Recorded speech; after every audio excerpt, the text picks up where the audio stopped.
السلام عليكم سودو هذا صاحبة قيمها بدن برنامج كيني أكو بلانسلين مانتا أو إن بدن أيجا سعودتين أيا هالكان كشرح دونا إن شاء الله عوانك أكو سو قادنين workshop كينا مانتا وبنقنايا history taking أو bukaanka markuu ku yimaado xarumaha caafimaadka sidee wareysi loo yeeshaa wareysiga caafimaadka haddii halkan ku cusub tahay oo ama horey adani aqoonin magacaygu Cadnaan waxa ahay dhakhtar ku guda jiro takhasuska daaweynta iyo qaliinada kaliya ee kala mareynka dalkaas iyo Masar ama magaalada Qaahiro haddii aan bilowno barnaamijkeena maanta waxaan rajaynaynaa insha Allah mowduuca in aan kala qaadno laba qaybood part 1 iyo part 2 maadaama uu mowduuca dheer yahay history taking oo u baahan yahay waqti dheer saadaladeed ayaa igu kaliftay in aan u kala qaado okay insha Allah workshopkan yarka ah waxaan ku cover gareyn doonaa history taking ugu dambeyntii waxaan rabnaa inaan ogaano definitionka uu leeyahay history taking maxaa la yiraahdaa siisaba iyo muhiimadda uu noo leeyahay haddii aan nahay bahdi caafimaadka qeybaha uu ka kooban yahay patient history taking waa maqalna in badan meeqa qeyb ayuu ka kooban yahay meeqa noocaan loo kala qaadaa marka waxaa kaloo isla fiirinaynaa bukaanka marka wareysi la yeelanaysa techniques kala isticmaalo waxaa kaloo ku siin doonaa habab strategies oo ka caawin karo inaad ka heshid bukaanka history fiican iyo waxaa kaloo isla arki doonaa challengeska ka jiro qaas ahaan special challenges oo iyagana isla arki doonaa duu ilaa yiraahdo okay history taking siisa waa maxay history taking macna ahaan wuxuu noqonayaa si fudud bukaan in wareysi la yeesho iyadoo loo sameynayo qaab systematic ah qaab nidaamsan iyadoo loo fiirinayo kadibna marka goolka laga leeyahay waxa waaye in la record gareeyo oo la diiwaan geliyo bukaankaas macluumaadkiisa caafimaadka iyo markaas calaamadaha uu muujinayo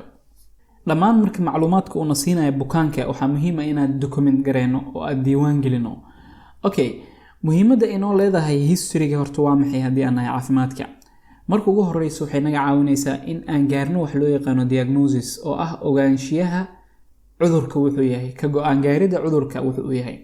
waxay kale naga caawinaysaa inaan balaankii ku daaweyn lahayn bukaankeena helno waxay kale naga caawinaysaa bukaankeena baxnaanadiisa inaan ogaano sida uu u baxnaanismaayo sida uu noqonayo isbedelkiisa caafimaad maalinta ugu horeyso cudurka la yimid ilaa maalinta ugu dambeysay daawada u dhamaanayso history taking ka waxay aad iyo aad muhiim ugu tahay medical legal markii la joogo wadamada horumarsan oo systemka caafimaadka iyo isla xisaabtanka maxkamadeed uu ka jiro medical legal aad ay muhiim ugu tahay haddii bukaan dacwad uu ka gudbiyo ama maxkamad lagu soo taago bukaankan historyga ka qaado lagu weydiin karaa ugu dambeyntii muhiimadda in oo leedahay waxa waaye haddii aan rabno inaan research sameyno haddii aan rabno cudurro inaan ka sameyno report iyo markii ugu dambeyso bukaanada ku jiraan insurance oo ah caymiska marka qeybaha uu ka kooban yahay historyga si guud in generally history taking ka markaan dhehno marka ugu horeyso waxa loo baahan yahay bukaanka xaaladda cabashada caafimaad oo hadda la yimid waxa loo yaqaanaa present complaint oo ina fiirina waxa kaloo muhiim ah history of present complaint meesha ay ka soo bilaabatay cabashadan hadda bukaanka isbitaalka keentay haddii ay jiraan marka su'aalo ka dhiman oo muhiim ah oo la xiriiro cudurkaas markaas oo isbitaalka la yimid isla markaasna ugu dambeyn inay fiirisid qaab review ah systemyada kale ma caafimaad qabaan tusaale bukaanka wuxuu isbitaalka la yimid wadnaha inuu xanuunayo wadnihii ka wareysatay xididada dhiigga iyo waxyaabihii la xiriiro bararkii lugaha ahaa iyo markiino wadna garaaci badnaa iyo anemia wixii dhan waa ogaatay maxaa la xiriiri karo haddii ay jiraan neurologic haddii ay jiraan musculoskeletal haddii ay jiraan gastrointestinal systemyadaas oo dhan review yar inaad ku samaysid adigoona ku dheeraanaynin waxaa kaloo muhiim ah history markaa fiirinayno past bukaankan cudurro hore muxuu hore u qabay past medical history daawooyin hore uu qaadanayay iyo cudurro hore uu qabay haday jiraan waxaa mararka qaar lagu daraa ama mararka qaar laga tagi karaa waxa loo yaqaano qeybahan inkastoo ardayga markuu medical student yahay ay muhiim tahay inuu intaan oo dhan bukaanka ka record gareeyo waa past surgical haddii hore qaliin loogu sameeyey talaalada inuu qaatay in kale talaalada waxay aad muhiim u tahay hooyada uurka leh iyo ilmaha qaas ahaan labadaas inta badan dadka caadiga ah oo ragga waaweyn ma la weydiiyo waxaa kaloo muhiim ah family history bukaankan xaaladan oo la yimid waxaa laga yaabaa inay tahay xaalad hididasidaha ku timid oo markiino familygiisa iyo reerihiisa dhan ay isku soo gudbinayeen inaa wax ka ogaatid iyo ugu dambeyntii social history and habits waxaa kaloo la yiraahdaa qaybtan socio economic waa la yiraahdaa socio economic status waa la macnaha iidan aad ay muhiim u tahay bukaanka inaad ka ogaatid socio economically meeshuu ku nool yahay biyaha ay cabaan dhaqaalaha soo galo waxyaabahaas inkastoo qodobkan mararka qaar marka isbitaalada joogno Soomaalida ma ogolaanayaan inay weydiiso waxyaabo qaar oo khusuusiyaadkooda ama waxyaabahooda gaarka u ah laakiin waa muhiim markii la joogo complete history taken noocyada marka oo loo kala qaado interviewga bukaanka la yeeshanayo history taken maxaa dhahani waa interview soo maahan oo bukaan la yeeshanayo wareysi marka wareysiyada bukaanada aan la yeelano waxay u kala baxaan koow waxa loo yaqaano bukaanka markuu isbitaalka noogu yimaado wareysiga ugu horeeya ee aan la yeelano marka ugu horeysa aan wareysanayna xaaladiisa caafimaad si aan u ogaano marka labaad bukaanada waxa wareysi la yeelanaa oo xaaladooda ogaanaa markay noo jiifaan isbitaalka qaybta inwarka ama inpatient qaybta loo yaqaan ay noo jiifaan annagoo raadinayna marka muhiimadeenu ay tahay bukaankeena sida baxnaanintiisu ay tahay xaaladiisa caafimaad sidee u soo kabanaysaa waxa kale oo raadinaynaa oo aan ka wareysanaynaa bukaanka baaritaanadii la sameeyay markii aan aragno ka waran bukaankan iyo baaritaanada ma iswaafaqsan yihiin iyo ugu dambeyntii sida uu uga jawaabay daawadii aan siinay bukaankeena intuu noo jiifay dhammaan qaybahaasna waxa lagu wareystaa bukaanka markuu gudaha noo jiifo qodobka saddexaad oo bukaanada marka la wareysanayo oo interviewga la yeesho waxa waaye isbitaalka markuu ka baxayo bukaanka discharge isbitaalka markuu ka baxayo taasna muhiimadda laga leeyahay waxa waaye in aan u qorsheyno guriga markuu tago muxuu sameyn doonaa muxuu daawo qaadan doonaa sidoo xaaladiisa noloshiisa aan kala talinaynaa taasna waa muhiim qodobka afraad waxa waaye oo markii la sameynayo bukaanada wareysiga la yeelanayo bukaankii isbitaalku ka baxay gurigiisu aaday maalmo kadib uu noo soo laabanaya si xaaladiisa caafimaad maxaa iska bedelaya ogaano follow up ayaa la yiraahdaa xilliga follow up kana bukaanadeena wareysi ayaa la yeelanaa anagoo markaas raadinayno calaamado cusub oo kusoo kordhay siduu ka yahay maalintii ugu dambeysay iga tagaya bukaankeyga daawada ma soo dhameystay iyo wax la mid ah qodobka shanaad oo markii la bukaanada wareysi la yeelanayo waxa waaye inkastoo aynan mar walba common ahayn si qaas ah waxaa la isticmaalaa xilliyada la sameynayo researchka iyo markii la sameynayo screeningka baaritaanada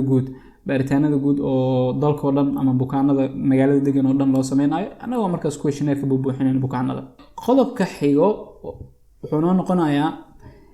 history taking-ka see loo approach gareeyaa laba approach ayaa ugu caansan mid la yiraahdo yani approach-ka marka lena waxa waaye sida u wajahina history-ga bukaanka marka wareysiga la yeelana laba qaab midkood oo noqda mid waxa loo yaqaanaa patient centered mid kale waxa la yiraahdaa doctor led approach maxay kala yihiin marka patient centered waxa la yiraahdaa bukaanka fursad siinayna fursad uu ku hadlo tusaale waxaan leenahay haye soo dhawow ii waran maxaa kugu kalif maantina isbitaalka imaadid iiga sheekay xaaladaada caafimaad marka bukaanka wuxuu fursad u helayaa si open ah inuu hadlo uu iska hadlayaa intay ka soo baxday intay ka bilaabatay saanay igu noqotay xanuunka dhakhtarkaas u tagay waan ka soo laabtay daawadaas oo ii qoray kaanay ahayd waxaas waxa la yiraahdaa patient centered bukaanka siisay go'aanka asaga fursad siisay waxaana u furtay jid weyn oo ku hadli karo marka taas waxa la yiraahdaa patient centered tan qodobka labaadna waxa waaye doctor led approach ayaa la yiraahdaa maxaa loola jeedaa idane dhakhtarka asaga bukaanka celcelinayo inta badan patient centered kan waxa kale oo u naqaanaa open ended questions no allah open ended questions allah open ended questions muhiimadeedu waxa waaye yani way furan tahay su'aalahan caadi u furan yihiin open ended questions waaye qodobkan labaadna waxa la yiraahdaa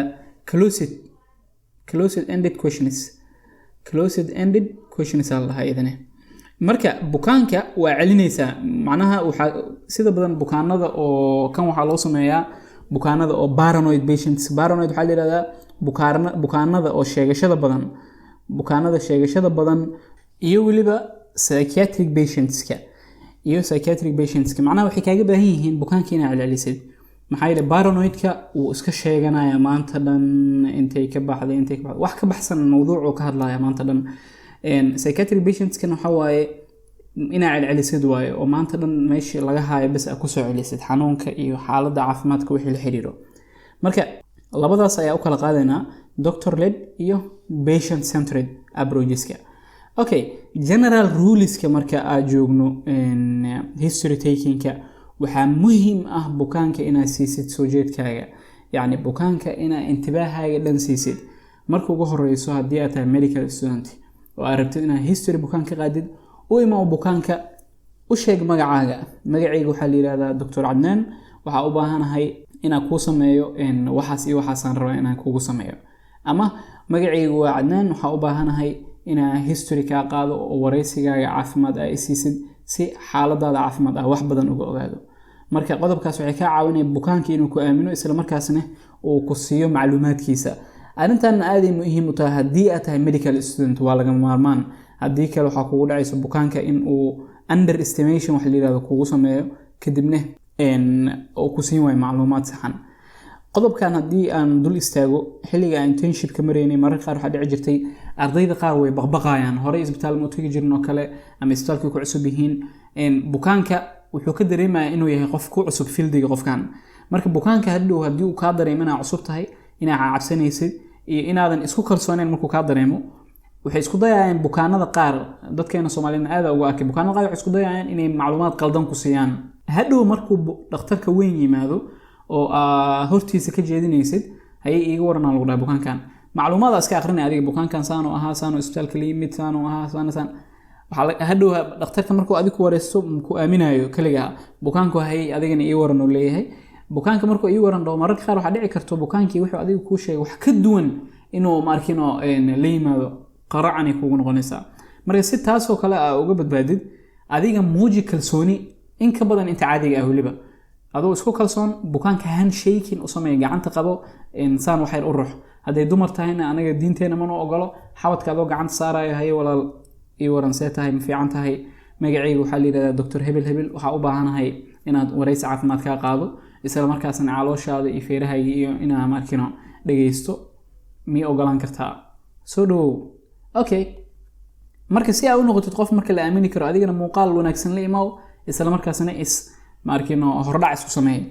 waayahay qodobka xiga marka maxaa waaye, waxaa loo yaqaanaa jaabiroon. ereygan waxaa laga wadaa qof la joogaaga inaad heshid, macnaha qof inuu kula joogo.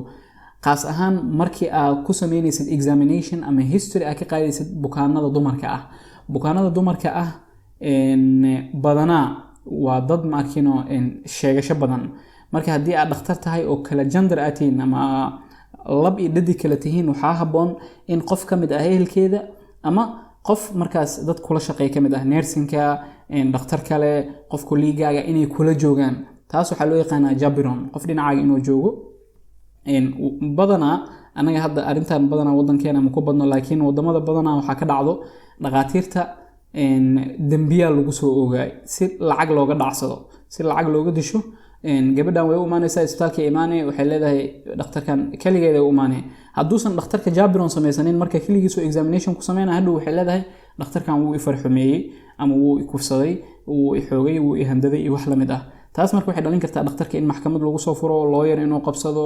ugu dambeyn ganaaxa la saari karaa. maxaa yeelay wadamada badanaa dumarka ayaa ku awood badan oo hadhow warkooda toos xitaa macnaha ma la raadinayo caddeyn iyo wax la mid ah. marka si guud adiga haddii dal muslim iyo dal aan muslim ahayn meel walba ka shaqeynaysid, waxaa habboon haddii qof dumar ah examination ku sameynaysid inuu kula joogo qof kale. okay, qodobka waxa haddii aad dhakhtar tahay, waxaa laga maarmaan inaad noqotid dhageyste wanaagsan. dhageystaha wanaagsan wuxuu ka dhigi karaa bukaankaaga inuu macluumaad wanaagsan ku siiyo. waxaa xiga marka historyga markaad sameynaysid bukaanka waa inaad ka heshaa wax loo yaqaano consent. maxaa waaye? waa ogolaansho bukaanka inuu ku siiyo waaye. ogolaanshaha waa laga maarmaan. bukaan aanan ogolaansho ku siinin korkiisa ma u dhawaan kartid, qodobkaas iska fiiri.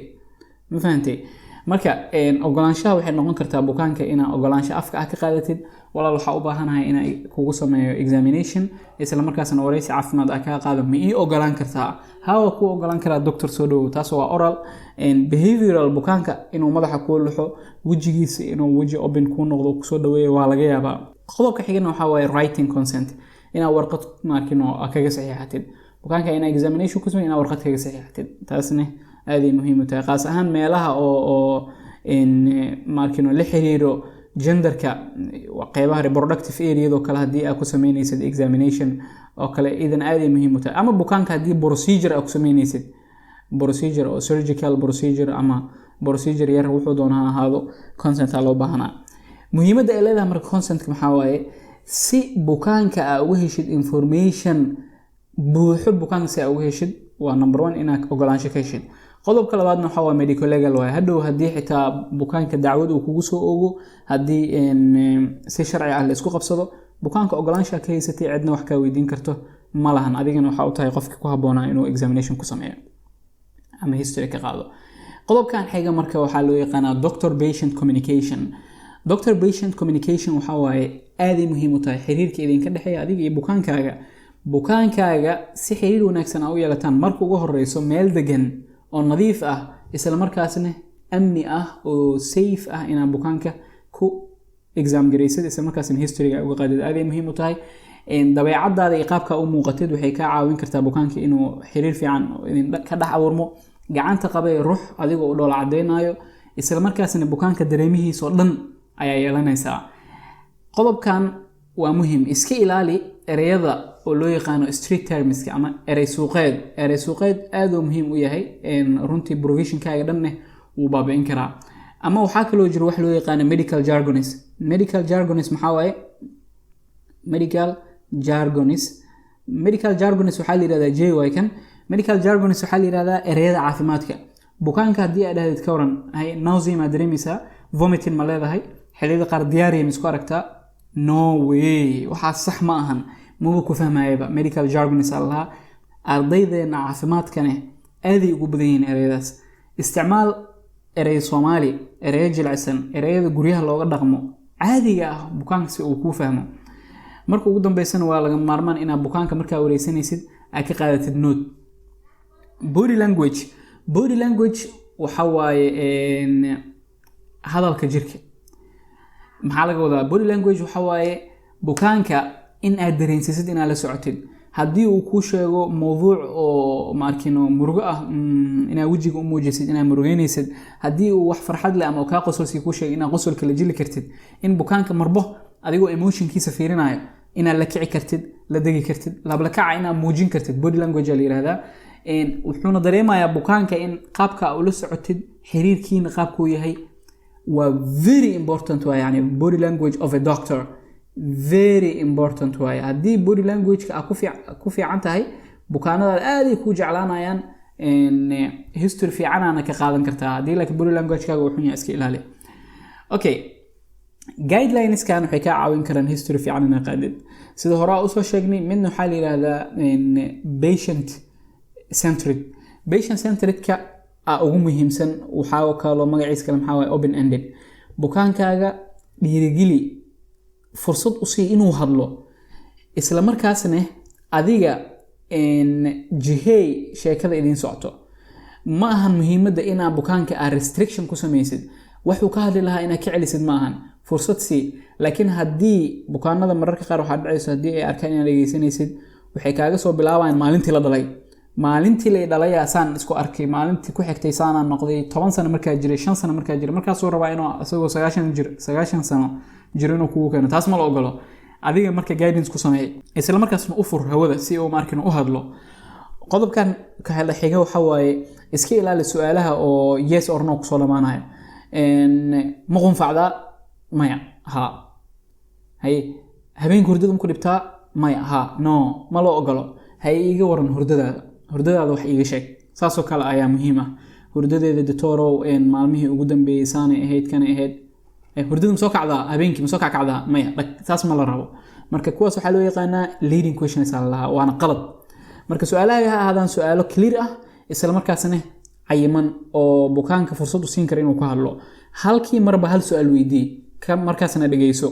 marka bukaanka hal mar su'aalo badan isku weydiinin su'aalahaagana ha noqdaan su'aalo caqliyeysan oo halkii mar wax weydiinaysid ha ku ahaato meelo badan inay cover gareynayso su'aashaas aad weydiisay different disease organs inay markino ay ka jawaabi karto mararka qaar su'aalahan oo yes or no questions waa loo baahanaa laakiin ma ahan sida badan marka ugu dambeysana waxa waaye bukaanku ogolaaw inuu isticmaalo ereyadiisa inta waxaan ku qoraa af Soomaali ereyadiisa bukaanka ma fahmaysaa qodobkan waxa laga wadaa bukaanka ereyadiisa haddii uu isticmaalo wuxuu dareemayaa comfortable marka dhakhtar wax dhageystiga ku fiican noqo adiga bukaankaagana fursad sii haddii uu gudubno wax loo yaqaan special situations xaaladaha gaarka ah waxaa la yiraahdaa bukaanadan aan ka hadlayno bukaanada ka yar da'dooda ay ka yar tahay 5 sano si toos ah iyaga ma u wareysan kartid marka caqabada ka jirto hooyada hadlayso hooyada waxa laga yaabaa mararka qaar cunugeeda si fiican hal ugu daaweeyo iyadoo isdhehayso wax jiro iyo waxaan jirin bay inay isku ka darto marka bukaanadan waxay kaaga baahan yihiin fikir dheeraad ah iyo caqli kaaga baahan inaad u fiirisid waxaa kaloo jiro bukaanada oo miir daboolsan bukaanada miir daboolan si toos ah iyaga ma kula hadli karaan bukaanada xishoonayo da'da qaangaar bilowga ah gabdhaha qaarkood gabdhaheena Soomaaliyeed dadka qaar way xishoonayaan bukaanada oo dhimirka la bukaanada xaaladaha emergency-ga ah dhammaan xaaladahan waxay kaaga baahan yihiin foojignaan gaar ah iyo inaad caqli isticmaashid smartness qofka kaaga warbixinayo dabcan qofka kaaga warbixin doono dadkan dhan qofkaas kaaga warbixinayo inaad dhageysatid laakiin inuu been ku sheegayo inuu run ku sheegayo inaad fahamtid adigoo isticmaalayo dhammaan caqliyadaada qodobkan haddii aad fiirino in emergency situations ka marka la joogo xaaladaha oo degdega ah horta waa fast procedure lagaga baahan yahay history dheeraay oo family history socio-economic history bala meeshan ma ka soconayso ma fahanteen meeshan ma ka soconayso meeshan marka waxaa loo baahan yahay procedure degdega inaad la imaadid laakiin inaadan ignore gareynin xaaladaha muhiimka ah bukaanadan history-ga laga qaadayo 2 su'aal iyo 3 su'aal oo ku soo koobmi kara bukaankan maxaa ku dhacay xagee maxaa la jiray wax ku gaareen haduu yahay road traffic accident hadii uu yahay bukaan baan hadii uu yahay bukaan explosion qarax hadii uu yahay bukaan xabad ay ku soo dhacday waxaas oo dhan iyo trauma oo noocay doonto ahaatee 2 ama 3 haye bukaanka maxaa ku dhacay xagee kula dhaceen sidoo u yaal markii ku dhacayeen haduu asaga conscious yahay asaga kula hadlaayo hadii bukaanka oo xaaladiisa uu soo jeedo from the patient asaaba kula hadli karaba hadii laakiin uusan soo jeedin qofka dhinac joogay markaas xaaladda ay dhacaysay kadibna ha misgareenin ina ka bilowdo airway breathing circulation maxaa noo xigo ABC disability raadi ugu dambeynna expose the patient airway waa muhiim breathing ma neefsanaya circulation kiisa seeway garaaca balsiyaasha adoo fiirinaya radial brachial popliteal femoral dorsalis pedis posterior tibial artery waxaas oo dhan bukaanka disability muu leeyahay fracture ma jiro lugaha qoorta meel walbo trauma oo organ trauma ma jiro waxaas oo dhan disability la yiraahdaa expose the patient markii aad bukaanka ogaatid kadibna dharka ka siibaysaa dharka marka ka siibto maxaradini hadii uu jiraan wax okay let us review about the classical history taking isla fiirinayna markaan history taking-ka oo classical-ka ah oo badanaa la sameeyo number 1 personal data ka bilaabnaa soo maahan personal data maxay ka kooban tahay waa name-ka muhiimadiisa maxaa waaye number 1 in bukaanka magaca uu sabaadixan la helo magacii oo dhameystiran isla markaasna si sax loo qoro magaca wuxuu naga caawinayaa bukaankeena in xiriir kula yeelano wuxuu kaloo naga caawinayaa medical legal aspect hadii bukaankan wax laga weydiiyo ama naloo soo taago inaan ognahay magaciisa saddexan ay diiwaansan tahay waa muhiim da'da wax badan naga caawinaysaa da'da waxaa aad u muhiim ah hadii la heli karo bukaanka xilliga dhashay laakiin anaga dadkeena Soomaalida qaasan dadka waaweyn sida badan geed hoostiisa ku dhalan soo maahan da'da xilliga la dhashay ma ogaan karo laakiin da'ahan dambe oo qarnigan dambe nool iyo taariikhahan dambe sanadahan dambe waa la heli karaa waqtiga dhasheen marka waxa muhiim ah hadii da'da la diiwaan gelinayo xilliga qofku u dhashay in la diiwaan geliyo okay waxa naga caawinaysaa da'da inaan qorano marka ugu horeysa bukaanka korniishihiisa midka jismi ahaaneed iyo midka caqli ahaaneed inaan wax ka ogaano waxay kale naga caawinaysaa xaalado waxa jira caafimaad oo xiriir wanaagsan la leh ama xiriir toos ah la leh da'da waxay kale naga caawinaysaa in qaabkii u daaweyn lahayn xaaladan caafimaad ee taagan anagoo u fiirinayno da'da iyadana aad ay muhiim u tahay personal data anagoo wali ku guda jirno waxa kale oo diiwaan gelinaa sexka bukaankan male mise female xaaladaha caafimaad qaarkood waxay ku badan yihiin dumarka qaar kalena waxay ku badan yihiin ragga taas oo isla ognahay waxa kale oo jirto waxay naga caawinaysaa in medical ethics aad ay muhiim u tahay in la diiwaan geliyo lab iyo dumar waxay kale ay muhiim u tahay diin ahaan iyadana in la diiwaan geliyo aad ay muhiim u tahay qofka inuu guursaday iyo in kale waxay naga caawinaysaa hadii aan raadinayna qaas ahaan infertility ama pregnant gabadha lagu keenay oo caadada ka soo daahday gabadha markii lagu keenay caadada inay ka soo daahday marital status-ka qaybta reception-ka ninka jooga haduu ku soo diiwaan geliyo waxa ogaan kartaa qofkan hadda ku haboonta inaad u dirtid pregnancy test mise ku haboono maxaa yeelay waa ognahay haddii gabadha iyadoonan xaas ahayn ee uur leedahay marital status haddaana lagu soo qorin ma ogaan kartid soo maahan haddii ay isaga dirtid oo hooyadeed iyo aabaheed iyagoo gabarkooga ay guriga u joogto haddii uur lagu soo sheegay ka waran waaw qaraxa ka dhici kara meesha okay marka waxaa muhiim ah inaa marital status ka diiwaan gelino personal data ahaan contactyada laga heli karo bukaanka iyo eheladiisa meeshuu degan yahay maxay naga caawinayaan waa muhiim waxaa jiri kara cudurro ku badan qofkaas meeshuu ka yimid waxay kale naga caawin kartaa inaan ka fikirno bukaankeena ma dhow yahay meeshuu ka yimid oo hadhow follow upkiisa ma u fududaanayo inuu noo soo laabto mise way adag tahay bukaanada qaar waxaa ku qasbanaan doontaa hal mar daawo jumle inaa u siisid maadaama ay meel dheer u socdaan qaasaan markaa Soomaaliya joogno available ma ahan in farmashi iyo daawo walba laga heli karo gobolada iyo tuulooyinka saa daraadeed marka aad ay muhiim u tahay bukaanka marka telefonkiisa inaan helno bisid biri dib ugu wici karno personal data waxa kale oo kamid ah bukaanka shaqadiisa waxay naga caawinaysaa socio-economic status rayska meeshuu ka soo jeedo bukaanada qaar meeshay ka soo jeedaan cudurro qaar muhiim ay noogu tahay diinto haysto mararka qaar waa la fiiriyaa laakiin anaga muhiim ma noo ahan koos hadii aan dalkeena ka shaqeynayno hal diin ayaa wadanaa diinkana lama raadinayno okay bukaanka hadii admission loo qoraayo date of admission waa muhiim iyo bukaanka marka ee reference numberka ama hospital numberka oo isbitaalku leeyahay iyadana muhiim ayay noqonaysaa classicalka marka fiirino ugu horeyn waxaan diiwaan gelinay bukaanka macluumaadkiisa gaarka ah qodobka labaad oo gudbayna maxaa waaye chief complaint wax loo yaqaano